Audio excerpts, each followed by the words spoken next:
recording now. I'm going to move this call button. So, the way I handle lighting is pretty simple usually. So I'll have, let's make a character. This will be really well drawn. Clearly it needs to be me. Who are you joking? No. God. Oh, I should preface, I'm in a call with a friend, and I have no idea if this is recording my friend's audio, but I'm showing some, like, cheap lighting tricks. But I will say all the things I'm doing. Why? I closed this shape, didn't I? Why? Oh, no, I did not. There's a little bit down there. I did not close that shape. So I have a special action script that I have built in Photoshop that fills my shapes for me that I can do a thing on some other time. It's very easy. Neat. Yeah.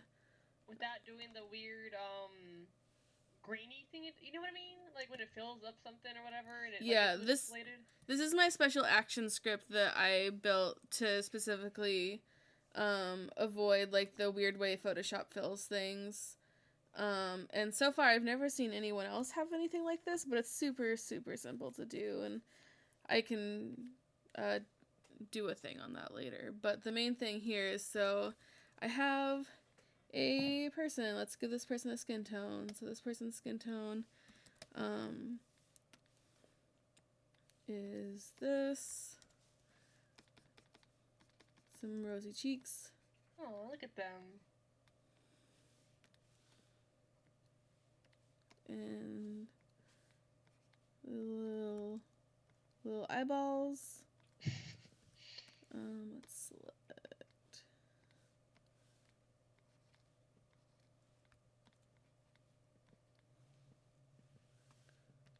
Let's give this person some clothes. Do a little red. Yeah, because if you just fill normally, it does leave a little line there that you have to color in, which is why I built my handy dandy action script. It could just be like me and just manually erase all of it. No, well, because I fill every single thing I ink, I don't use lines. Yeah. So every single thing I ink, I have to fill in a shape, and I have a repetitive strain injury, and it's like it only takes a few seconds to do the action manually the way I do it. If I was to do the whole thing, but that really adds up. So this is probably the thing I have figured out to do that has saved me the most time, like, doing anything. Yeah, like, if I was, like, crunched for time, I'm sure, like, I'd be super appreciative of, like, something like that. But, like, erasing stuff for me is super kind of, like, therapeutic, I guess. You just, like... Oh, I hate it. You don't have to put a lot of thought into it. You just kind of do it. Yeah, it's just a waste of time, though. Oh, well, I'm not super famous mayaGkern, so I can just take my damn time on shit. Well, I have to draw 500 million things. I am working on, like, 5 different patterns right now, plus comic strip pages, plus the volume 2 book, plus a bunch of, like, rewards for that, and 5 million other things. I have to make new anime prints at some point. Oh, for con season next year. Oh, it's gonna be awful. I don't want to. I don't like anime. Anime sucks. People are like, make Yuri on Ice stuff, and I'm like, no. Okay, so I'm tempted, because I half the time I kind of like Yuri on Ice, and I feel like I should like Yuri on Ice more and be, like, a better queer. Not enough Yuri in it. Like, actual Yuri. Well, like, there's, like, 2 girls. Well, my problem is more, like, the writing isn't super good. Really? I have not bothered watching it, honestly, because my Twitter feed is just like, here's the entire show on one screen caps, and I'm like, okay, I guess. Yeah, I don't know. I don't think the writing's very good. It's okay. Sometimes it's better than others. Sometimes it's really cute and fun. Sometimes it's just like, why? They have this one character, who, like, every time he skates, he yells, "I'm coming," and that's really secondhand embarrassment. And I'm just like, I know this summer, when I am at anime conventions, all the young anime girls are gonna be screaming that at all the Yuri on Ice fan art. And so I don't. Cut out some memes for it, but that was it. I was like, that's like the extent of my care for it. So like I'm like I could do fan art for this thing, but I would be risking having to deal with that. So that's actually genuinely my thought on this. So okay, here's the character. Super simple. My favorite color to overlay with is yellow because it's so bright, and I know a lot of people don't like yellow. I love yellow. So I showed you how to do this.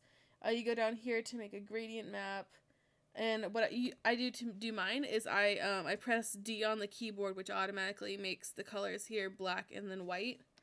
You can also do that manually, but I love keyboard shortcuts. I program in my own special keyboard shortcuts. I have shortcuts programmed into the side of my Cintiq for things like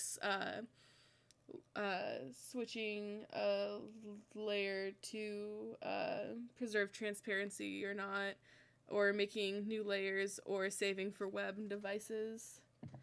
So I'm all about that. So I'm going to gradient map black and white. This just shows me the values, and you can see like the value here between her skin and this background is really awful, but which usually I would try to fix. Usually I would try to fix that, but because I'm specifically doing this to have her be backlit, which is what this whole thing is, I don't give a shit because it's going to change and I can adjust it later. So I make a multiply layer. I check use previous layer to create clipping mask. You can also right click your layer and go, right now it says release clipping mask because it's already a clipping mask, but usually it'll say like create clipping mask or something like that, or clip to layer below. So that way, that means that no matter where you color, it'll only color inside the layer below. So it's like having layer transparency turned on, but for a different layer, so that you're not on your original layer, which is super, super useful. So let's see, like, if I, because I want to take rich purple. I always like to shade with, like, blues and purples, just because they're a cooler color. Typically, they're better for shadows. But also, specifically in this one, I want to go super, super purple, because the lighting color is yellow, so that'll provide a really nice contrast. So I'm just going to fill the entire thing with this purple, and you can see if I unclip it, it's the entire canvas, but once I option click create clipping mask, it clips to the character. And right now the multiply layer is at 100%. That's really stupid. Don't ever do that. So let's see, I have it. I'm going to do this really dark, so I'm going to do it at like 70%, which usually I don't go this dark, but whatever, I'm feeling it. Down here, you can see there is this little symbol right here, and this is the, I'll stay on it. This is add layer mask. So, a bit about masks. So, this is a clipping mask, it clips the layer below. A layer mask, what that does, is it adds a little thing here that then whatever you put here affects this layer. So, for instance, if I draw a circle and then I make a layer mask and I draw on this circle in white, nothing happens, because what white means is visible. This is visible. Black means invisible. So if I draw on black in it, it erases. You can also use opacity. So like I just did a keyboard shortcut pressing 5 to change the opacity on my brush. But you can see basically whatever you work on in grayscale, black equals invisible, white equals visible. And you can see, if you look on the little preview here, it's kind of small, but you can see that you can see me drawing on here. Let's see if I draw a big thing. You can see this big squiggle. So if I come out here to the thing itself and I make the whole thing black, then you can see the squiggle I drew on the mask. And where this comes from is right over here is the quick mask tool, which basically when you're in quick mask mode, you can draw on your thing. And then when you leave quick mask mode, it automatically selects that. Which some people use quick masks. I don't like them. I think they're annoying. I always always accidentally hit the quick mask tool, which is the Q button on your keyboard, instead of hitting the W, which is the wand, which I use all the fucking time. But so I go into the layer mask for this multiply layer, and then with the black, I start roughing out the areas where light would hit. And I'm not some like great guru on like how form and light works. I just kind of wing it. Just my own experience with this stuff. And I work back and forth with the white and the black. I don't try to work super cleanly the first time because I find that it's just easier for me to work this way because this is how I draw. So you can see, and I also like to, when I'm in this mode, I like to have the multiply layer be a higher opacity than what I'm actually going to use it as, just so I can really see what I'm doing and where the light's going to hit. So you can see I've got her backlit, but it's also kind of from the left, and I want to keep consistent with that.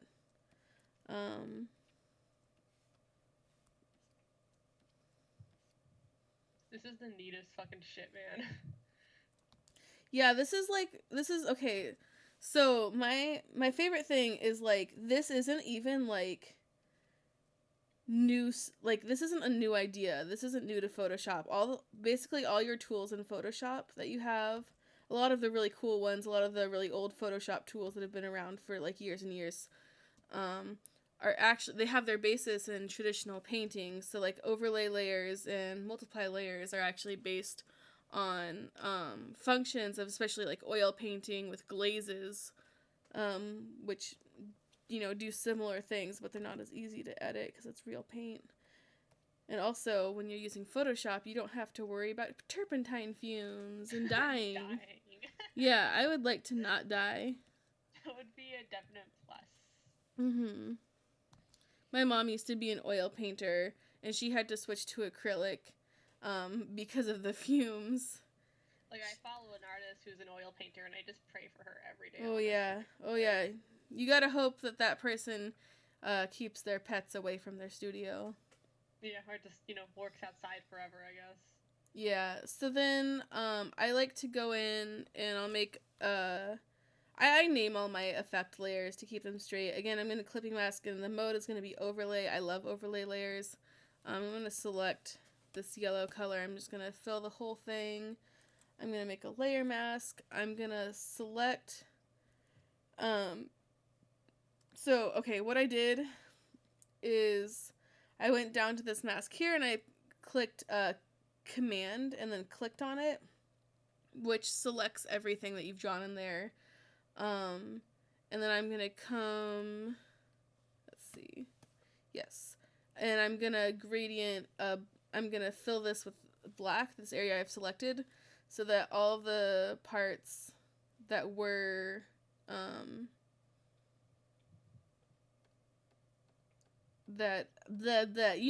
God, words, all the parts that I cut out with the multiply layer, are what's visible with the yellow, and everything else is invisible. And then I'm going to take the opacity down. See, here you can see I'm getting issues with how bad the contrast is here.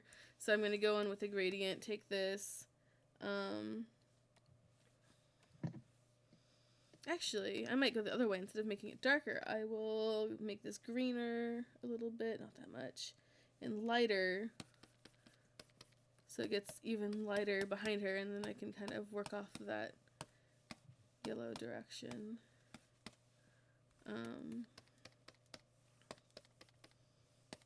I love the gradient tool. It's cool shit. And then I like to do a secondary. This is still a little too bright. I like to do a secondary overlay layer. I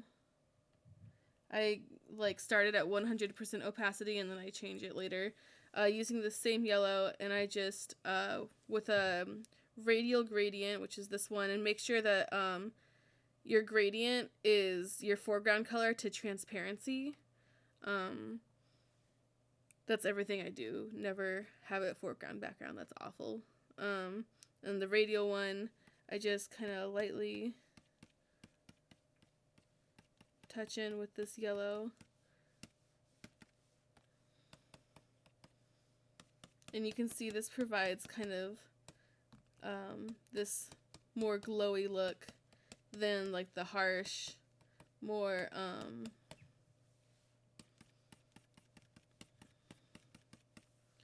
more like cell shading thing, and I like to combine those. And then I'm going to take this and I'm going to make the fill less so it's not like crazy. And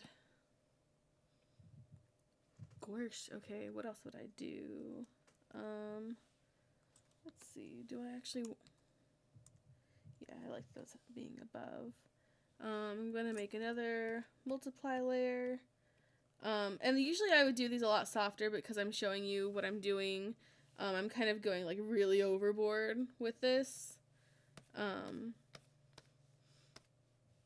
But like the thicker areas that would prevent more light from getting through, I make those like a little bit darker and more intense with the gradient. Just like that, just little subtle things. Let's see, this area of her arm, this area by her arm right here is still, should be lighter even, just to give some more contrast.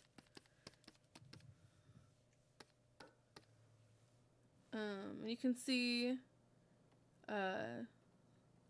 in the value, like the contrast with the lightened parts of her skin isn't great in value, but because this color is so saturated, when you put the colors back in, it still reads like decently. And because I have this shadow, like you can still tell what it is even if you can't see the whole form for it, so I don't mind it vanishing a little bit. What I would do after this is I would go in down here to make another adjustment layer, and I would do do I want a gradient map on this? Maybe. Let's see. Let's do... Holy heck. So, I don't know how I feel about this one. I have a bunch of gradient maps saved in here that I have created over time that are just like pleasant color ranges. And what a gradient map does is effectively it replaces this value on the farthest right with white, or this takes the place of white, this takes the place of black, and then anything in between takes the equivalent place of that percentage gray. So I could that's not what I wanted. Okay. I could take this white value and make it like bright green. And this won't show quite yet because I have this on a really low opacity. And I could make this like whatever I want. Let's make this white, and it'll be really ugly. And I'll put it on 100. See, you can see I can do like whatever I want. And you can do it with as many different colors as you want. I have a bunch of gradient maps programmed in here.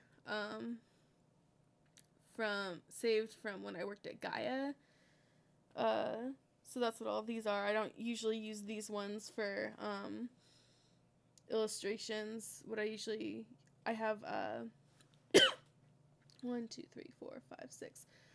six main ones, and they're all variations on yellow, like a light yellow replacing white, and either a blue or a purple replacing black, and then like some form of like blue or pink or orange in the middle. I have this special one right here that goes yellow, pink, light blue, dark blue, which is what I use for the party scenes in Monster Pop.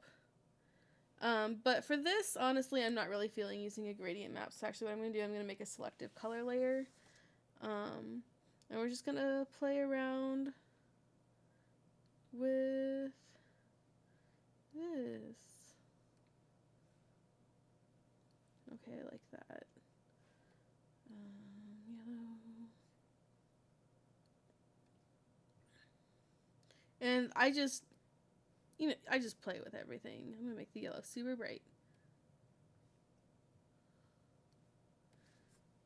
Let's bring that back to 0. I don't really have any greens or cyans.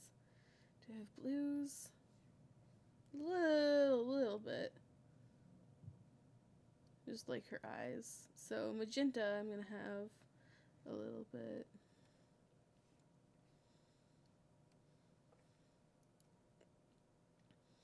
Mine is just like, bitch, you have no colors but magenta. What are you doing?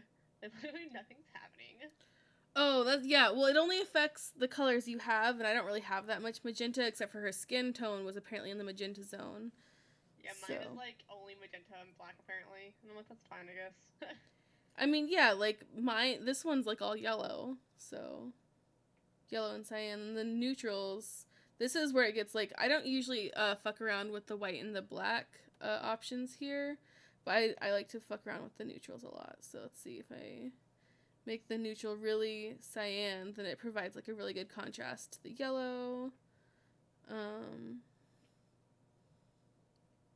see. Neutrals. I don't want to make this more black. Yellow. So, this is without adjustment, with adjustment. And I don't do this at full thing, but I mean, that's a rough idea. If I want, I can, sometimes what I do is I make a layer, that doesn't clipping mask to anything, and I take a really low opacity gradient, like 10%, and I, just select whatever the highlight color is, and I'll just do this, and this is good over line art too, if you do line art, and you want it to be, like, subtle, but, like, again, it gives that feeling that there's, like a light behind. So I would take this and I would take it down a little bit. But you can see, like, it's subtle, but it provides a difference in feeling. So if I go down through all my adjustments, you can see, so, like, started there, multiply, overlay, like, this overlay is super soft, but it's still, like, it does a thing. Overlay, this one's a lot stronger. Multiply, this is a subtler multiply, so you can see without multiply, this is like, what the hell is going on? Selective color, lighting, yeah. And that is my cheap method of lighting something.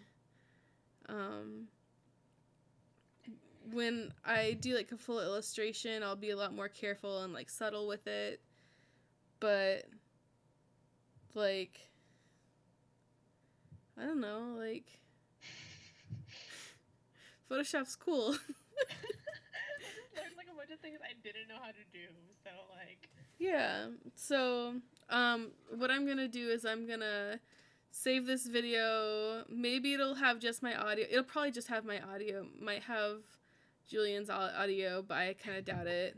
So you may be listening to a one-sided conversation, but I'll upload this to YouTube, and people will have this, and hopefully it sounds decent. I do own a mic. I've literally never done this before, so I don't know.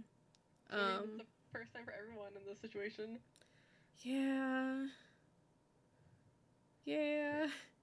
So we're gonna see. Oh, I should save this at some point. Yeah. Gross. There we go. That's what it's called. It's not that bad. The person looks very happy about being, illuminated by a bright yellow light. Yeah.